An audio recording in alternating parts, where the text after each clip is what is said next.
এরপরে অনেক অনেক ব্যাপার, যারা চাকরি বাকরি করে তারা চাকরিকে প্রাধান্য দেয়, এইভাবে করে যারা দল করে দলকে প্রাধান্য দেয়, এবং ছেলে মেয়েদেরকে তাদের জন্য সব কিছু করে, কিন্তু আল্লাহর নাম নেই না, আল্লাহ জিকির করে না।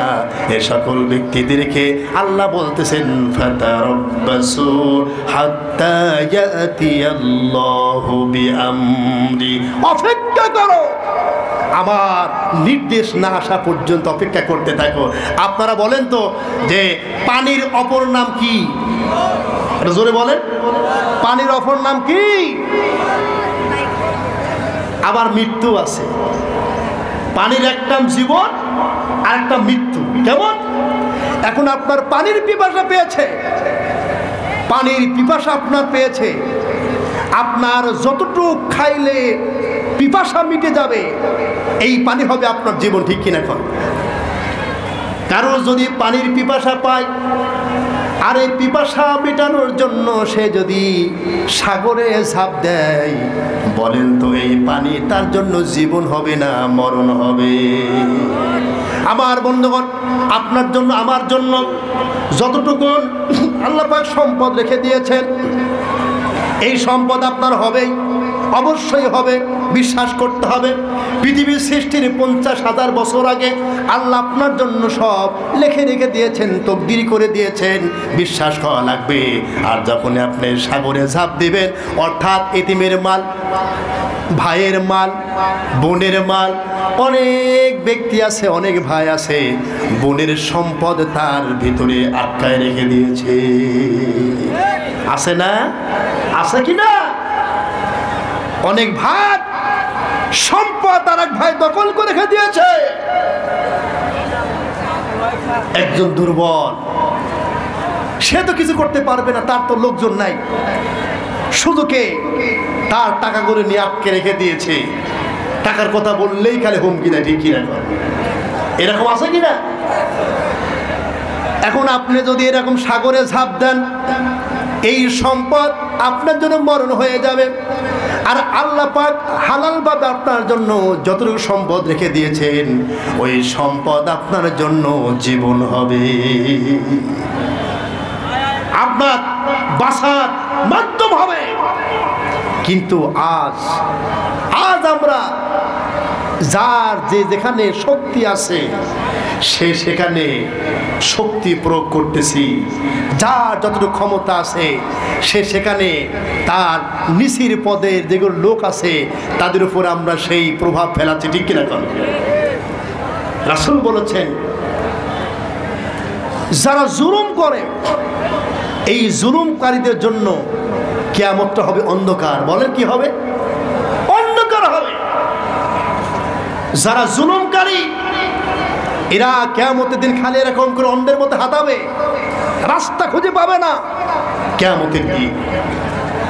আল্লাহর হাবিব সাহাবীদেরকে বলেন, সাহাবীরা শোনো, বলো সবচাইতে দরিদ্রকে, সবচাইতে গরিবকে? সাহাবীরা বলেন, ইয়া রাসূলুল্লাহ, ইয়া হাবিবাল্লাহ, আমরা জানি যার ঘর নাই, বাড়ি নাই, সম্পদ নাই, সেই হলো গরিব। কিন্তু রাসূল বলো না, ওই ব্যক্তি গরিব না, গরিব হলো ওই ব্যক্তি যে ব্যক্তি দুনিয়াতে অত্যাচার করে গিয়েছে, জুলুম করে গিয়েছে, মানুষের সম্পদ আত্মসাৎ করে গিয়েছে, এরপরে মানুষের উপর অবিচার করেছে। কিয়ামতের দিন, সেই দিন আল্লাহ বিচার করবেন। এমন বিচারে তিনি করবেন, আল্লাহ তো আহকামুল হাকিমিন।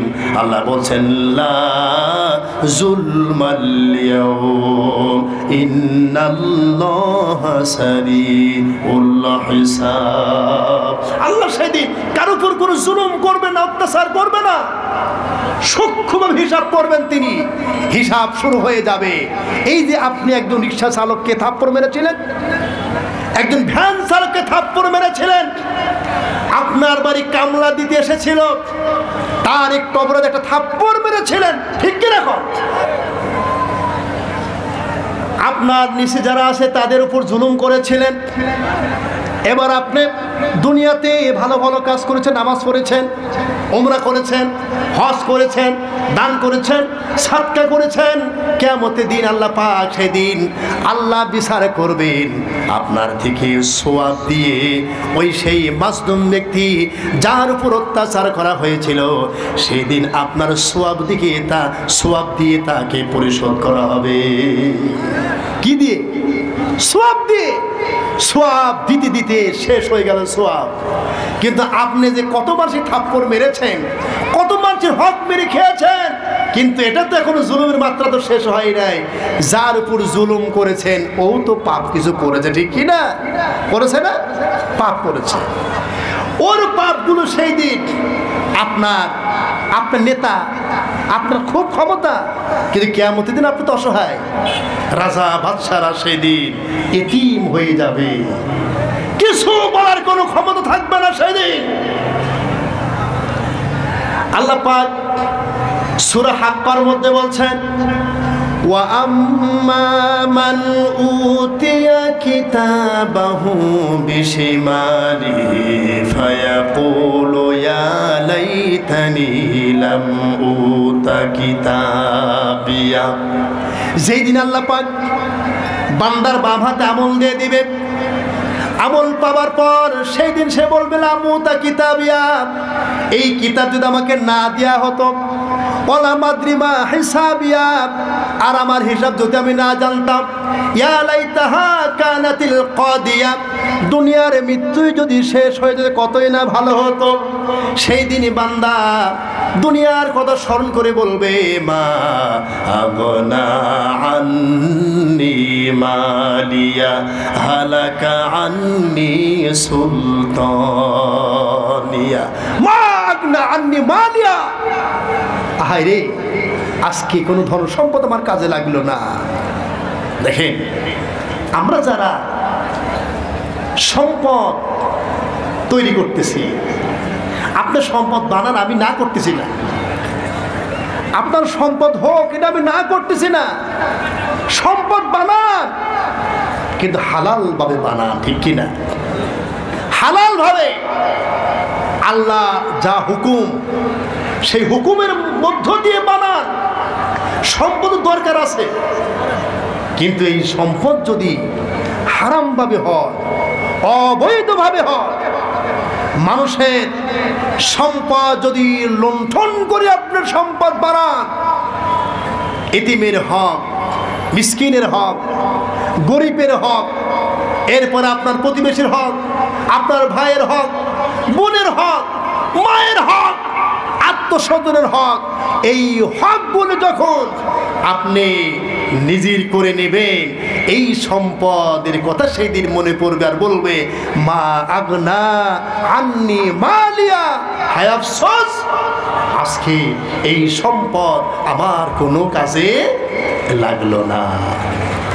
হালাকান্নি সুলতানিয়া, আমার ক্ষমতা, আমার প্রতিপত্তি আমার কোনো কাজে লাগলো না।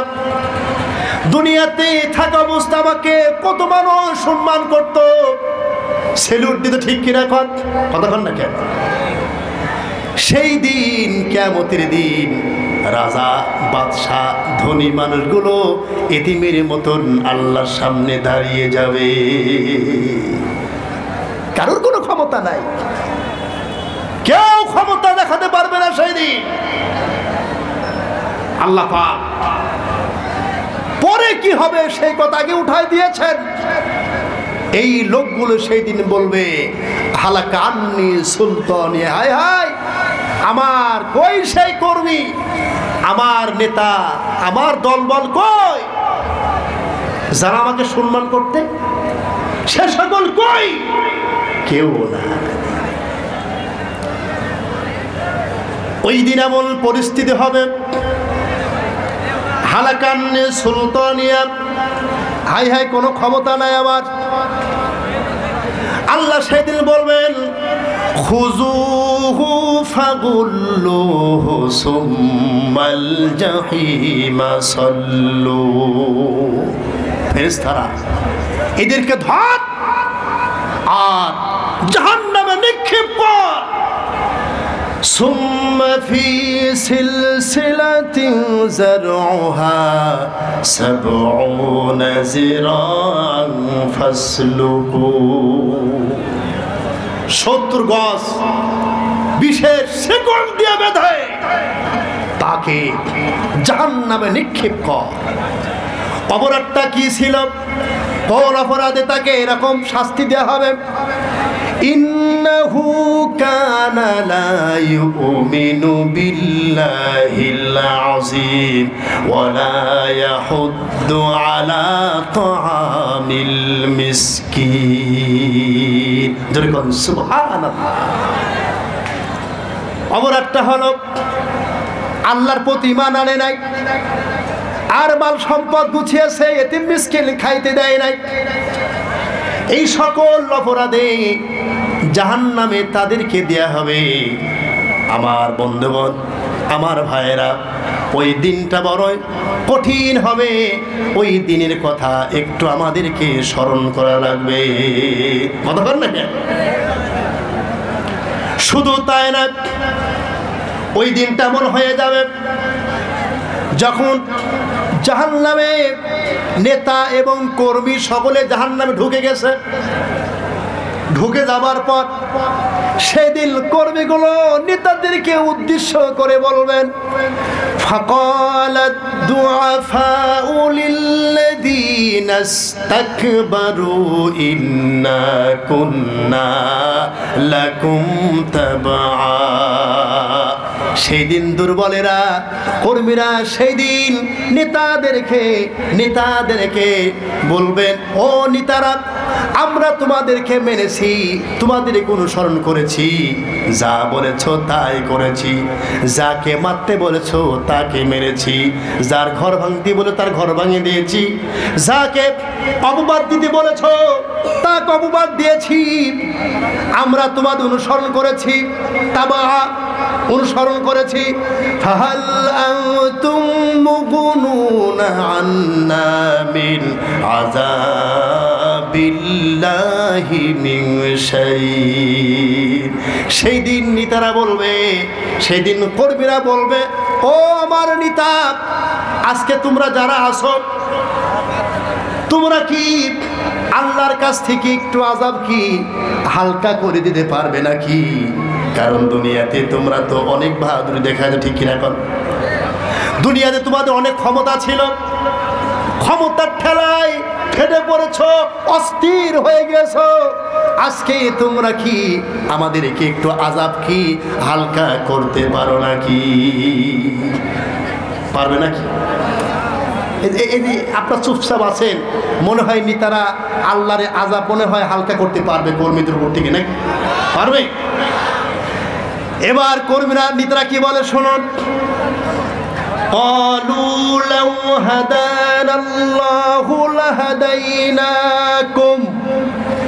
ও কর্মীরা শোনো, আল্লাহ যদি আমাদেরকে হিদায়াত দিয়ে দিতেন, আমরাও তোমাদেরকে হিদায়াত দিয়ে দিতাম।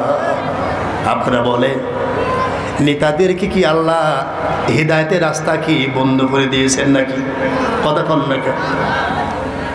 তাফসীর মাহফিলে আমরা দেখতে পাই অনেক বড় বড় নেতা, প্রধান অতিথি, বিশেষ অতিথি হয় কি না? হয়। তারা আসে, মাহফিলে আসে, এসে ওনার দুই চারটি কথা বলে চলে যায়। কিন্তু কোরআনের যে তাফসীর, কোরআনের যে ব্যাখ্যা, কোরআনের যে ইতিহাস, এগুলো কিন্তু তারা শোনে না। শোনে কি? কথা বল না কেন? এবার তারা কি বলবে শুনুন, সাওয়াউন আলাইনা আজাসিনা আম সাবারনা মা লানা মিন মাহিস। সেদিন নেতারা বলবে, কর্মীরা শোনো, আজকে তোমাদের অবস্থা আমাদের অবস্থার সমান সমান, তোমরাও জাহান্নাম, আমরাও জাহান্নামে। সুতরাং এখানে চিল্লা পাল্লা করে কোনো ফায়দা হবে না। ধৈর্য ধরো বা না ধরো, হাল মিন মাহিস, এখান থেকে পালানোর কোনো সুযোগ নাই, ঠিক কিনা বলেন? সুতরাং এই জাহান্নাম থেকে বাঁচতে হলে আমাদেরকে এই দুনিয়ার ভোগ বিলাস, এই দুনিয়ার সুখ শান্তি, এগুলো পেয়েই যেন আমরা আল্লাহকে ভুলে না যায়, ঠিক কিনা বলেন? যারা এই দুনিয়াকে বেশি প্রাধান্য দিবে, আল্লাহ বলছেন ফাতারাব্বাসু হাত্তা ইয়াতিয়াল্লাহু বিআমরি, অপেক্ষা করো, ধৈর্য ধরো। যারা আখিরাতকে প্রাধান্য দাও নাই, পরকালকে প্রাধান্য না দিয়ে যারা দুনিয়াকে বেশি ভালোবেসেছো, আল্লাহর শাস্তির জন্য তোমরা অপেক্ষা করো।